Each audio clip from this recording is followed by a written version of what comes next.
All right, so on screen with me is someone I'm really dying to talk to about the whole personal branding area, because he's not a sales guy. He's not an artist or a musician. He is a professional athlete who actually works with professional athletes. And there's a lot of interesting stuff to talk about. So I want to get started right away by introducing everybody to Amobi Okugo. Now, Amobi, can you give us about 30 seconds about your professional background? Because I think it's really interesting, especially for those of us who have not exactly attained elite status when it comes to athletics, if you know what I mean. No, well, yeah, most definitely. Thanks for having me. Pleasure to connect with you again. Amobi Okugo, I'm a first-generation Nigerian American. Been playing soccer since I went to UCLA back in 2009. Had the fortunate pleasure of going pro after my freshman year. Since then, got originally drafted in Philadelphia, bounced around, signed a new contract with Orlando, Philadelphia, Kansas City, Orlando, and spent the last 3 years with Austin. Outside of that, I'm very interested in sports business, which is what we're probably going to get into a little bit of Frugal Athlete, which is an online financial media platform that helps athletes make, manage, and multiply their money through financial education and athlete empowerment.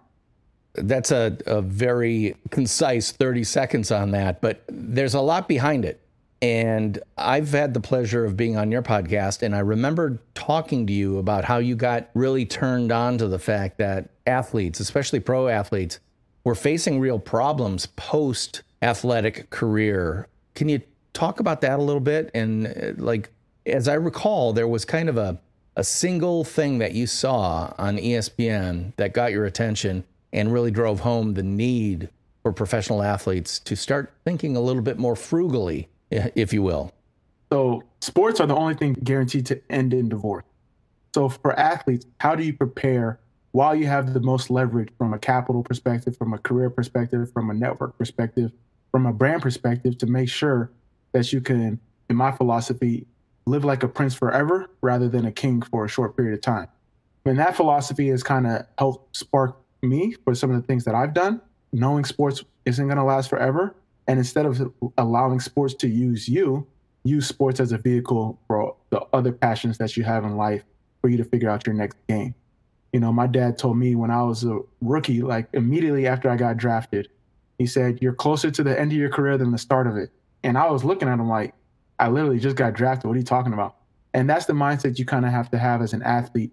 Obviously, you got to do what you got to do to perform and, hopefully extend your career as long as possible. But in the back of your mind, you got to, you're one play away, one coaching decision away, one injury away from it being taken away from you. So how are you leveraging your status as a professional athlete, as an elite athlete for a life to come? Yeah, I tell you, when you cited some statistics to me that were mentioned in the ESPN 30 for 30 segment called Broke, it kind of shocked me. I mean, I'm on the ESPN site right now looking at the write-up for that specific 30 for 30 episode. And it says, according to a 2009 Sports Illustrated article, 60% of former NBA players are broke within 5 years of retirement. By the time they've been retired for 2 years, 78% of former NFL players have gone bankrupt or are under financial stress. Wow. I mean, we all know, and I think many of us think that, well, you make it to the league, then you're probably pulling down some significant coin that'll take care of not only you, but your extended family for the rest of your life. And that does not appear to be the case. Now, we always hear the success stories. We hear about the empires that people like Magic Johnson build or LeBron James and things like that.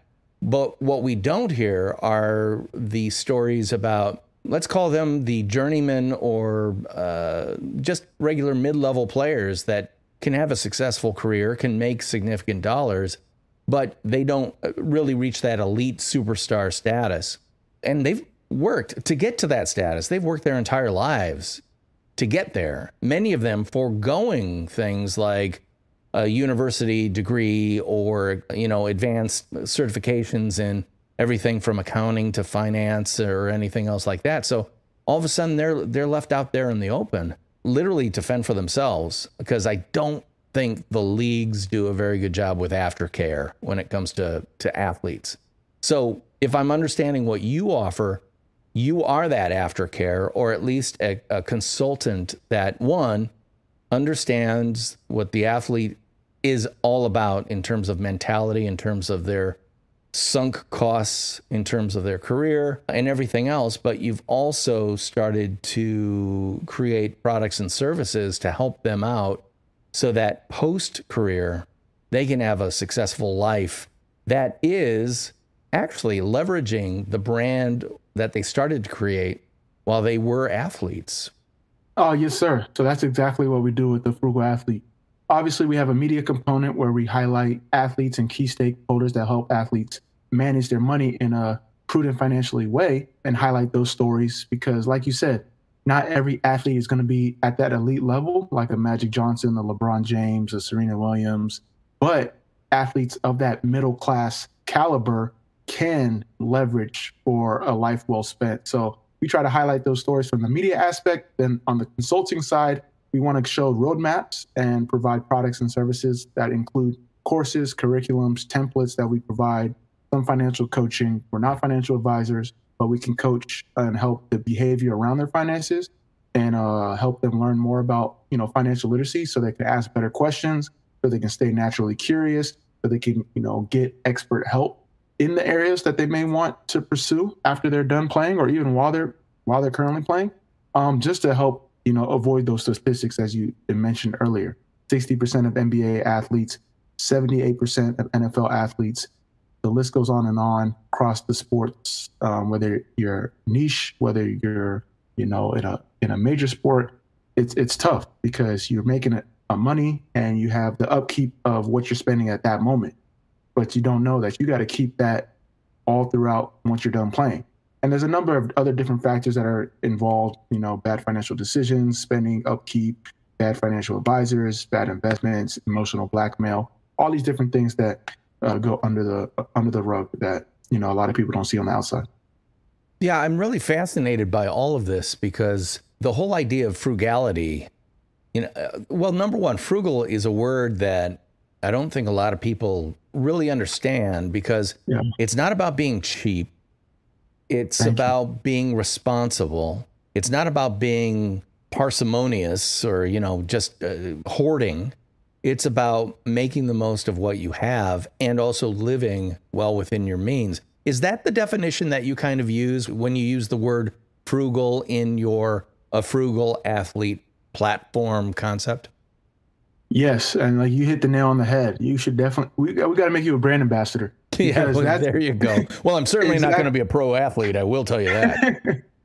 That's exactly what we try to emphasize with frugal, because a lot of people immediately think of, oh, you're just cheap. And no, a frugal is how are you most efficient with what you have? How are you economical? How are you prudent? And I like what you said. How are you responsible? Because frugal is maximizing the opportunity that you have, whether it's from a capital perspective, whether it's from a career perspective, whether it's from a brand perspective. And as athletes, we hit the trifecta with all those different things in most cases.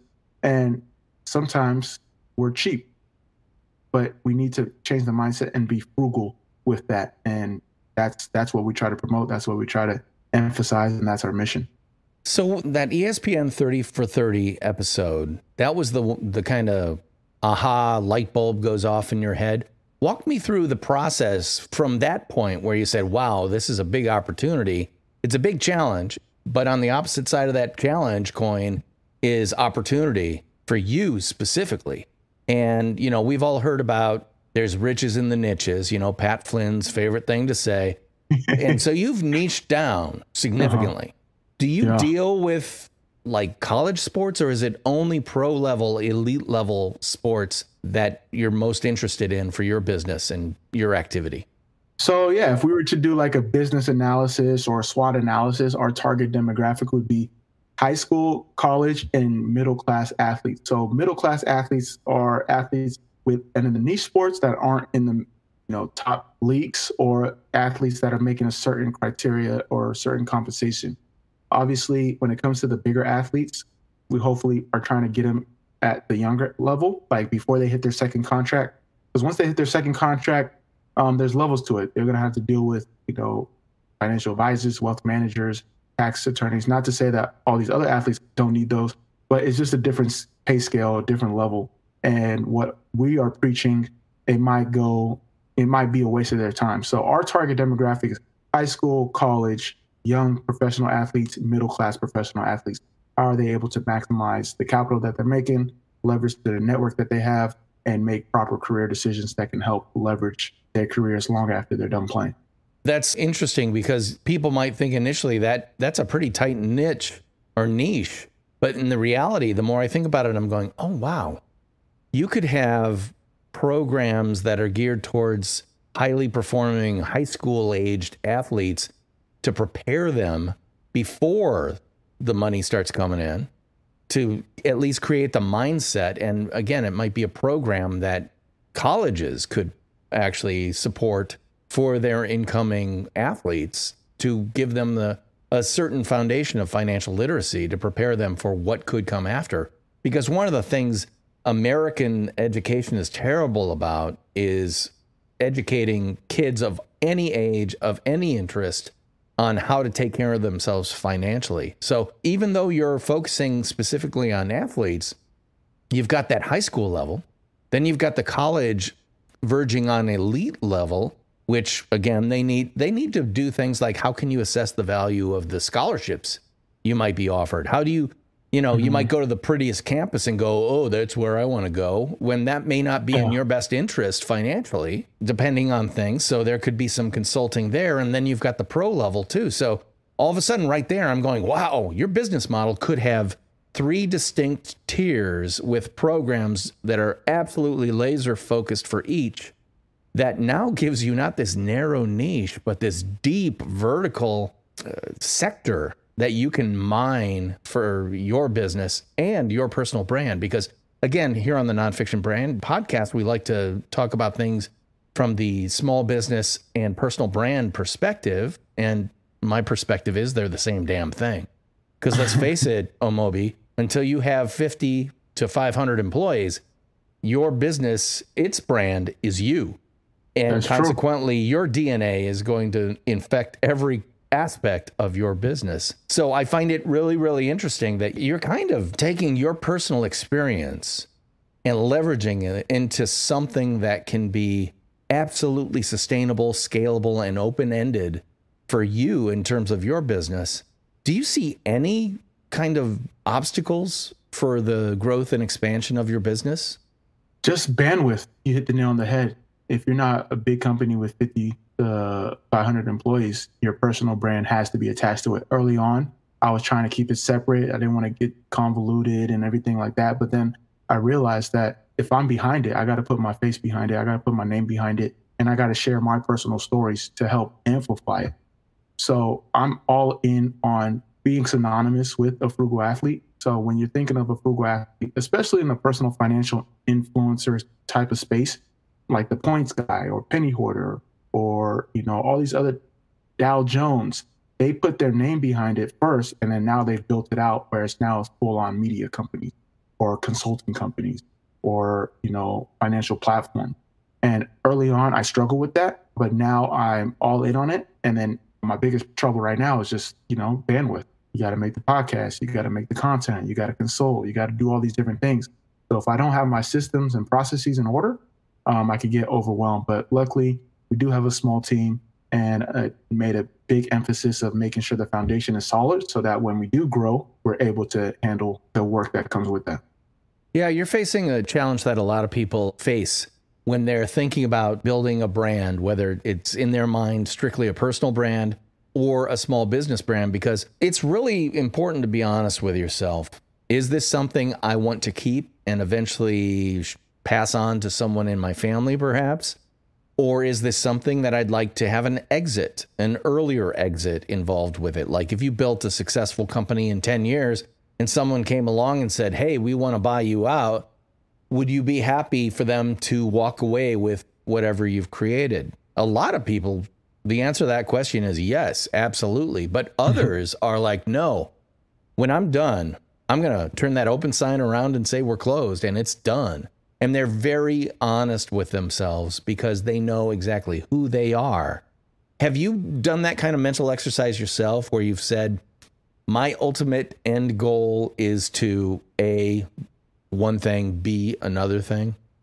Yes, I'm big, really big on like vision boards and manifestation, and kind of seeing, setting stretch goals, big hairy goals, all the stuff that you hear in like the proper business books. So I've mapped it out. Obviously, you got to roll with the punches, and there's going to be things that take you off your course. But I do have my North Star, and that's kind of how I'm going about attacking every day. When you say you have your North Star, what do you mean? What in your mind is that kind of focusing object in your life? Specifically with Frugal Athlete or just in general? Both. Are they the same? Are they different? Yeah, so for me personally, Frugal Athlete is a springboard to some of the other things that I want to do in the sports business, fintech, ed tech space. Personally, I definitely want to be a key player from a work standpoint in the spaces and sectors that I want to be involved in. I'm really passionate about business development, strategic partnerships, ideation. So what does that look like for me personally? Love to be a partner at a top firm or running my own firm. A Frugal Athlete, whether we sell it, my goal is to sell it to a partner and collaborate with a financial services platform or a financial media platform, whether it's the Boardroom or Kneading Dough, which is a subsidiary of Uninterrupted, or even like a UBS, one of these players that are into the financial space as it pertains to athletes and money management. And then from a lifestyle perspective, definitely want to be close to my family. I'm really big about family. I'm the oldest of 4 siblings. Parents are healthy, want to stay close to them, want to be able to travel, and want to be able to leverage my time. Those are my North Star. Obviously, there's more that I'm going to be private about, but that's my North Star when it comes to understanding what I want, my passion, my purpose, and why I do what I do. Oh man, I'm so glad to hear you say that you've done that work, because that's what it is. It's a little bit of work to say, not just, oh, I want to open a business or I want to build a personal brand, but I heard you literally answer one of my questions that I like to ask everybody. What is your yardstick? What is the most important stuff to you? And I'm not talking about, I want to make 6 figures or whatever, anything like that. It's like, what really matters to you? You mentioned family being a big thing and being important to you. Well, that becomes a key part of who you are, not only as a person, but a key part of your brand as well, which means that it's probably going to become part of the culture of a Frugal Athlete as it grows and grows bigger. So I'm hoping, or let me ask you this question. If you were to hire someone, would you be interested in hiring someone who shares the values that you share? Or are you looking for someone that has a skill set that's so disparate from what you have that they can come in and they can do their thing without necessarily sharing the same values structure that you've developed for yourself? Oh, that's a great question. I think when it comes to like internal affairs, definitely have to share the same values. And it just makes the job much easier. When it comes to life, a mentor told me people care about 3 things: revenue, results, and relationships. And I want to be able to have good relationships with the people I work with internally, because it will drive, revenue and result. But if I'm outsourcing something, like I need a podcast edited, or I need someone to handle, let me say, like cold emails or something, that's something where I'm not forward facing with them. I could outsource. Obviously, you don't want to work with bad people, but when it comes to the values that they have, I'm not too worried about that as long as they can get the job done. But internal employees, internal friends, internal clients, they got to share the same values. We got to be able to get along. We got to be able to talk about stuff outside of work. You never want to just be zoned in on work. Obviously, when we need to get the job done, we get the job done, but I want to be able to have a relationship. How's your family? How's your kids? Where are you guys planning on your bucket list? Let's go golfing. Different things like that, where it's not everyday work, work, work. Being a professional soccer player, I've had coaches that they can literally only talk about soccer. They don't have any idea of the world outside. And it's like, we do this every day. So that's my standpoint on that. But if it's someone, all right, we need this podcast edited real quick, I'm not too worried about that. Well, that's interesting. I really like the honesty of what you said there, because a lot of people will, I don't know, try to frost their cake with no, we share everything. And I only use best of breeds that are just like us and stuff like that. And And the reality is, no, if there's an accountant that you're working with that's providing offsite services, you want them to have a very strong culture and you know, values and stuff like that. But do they have to be a carbon copy of you? No.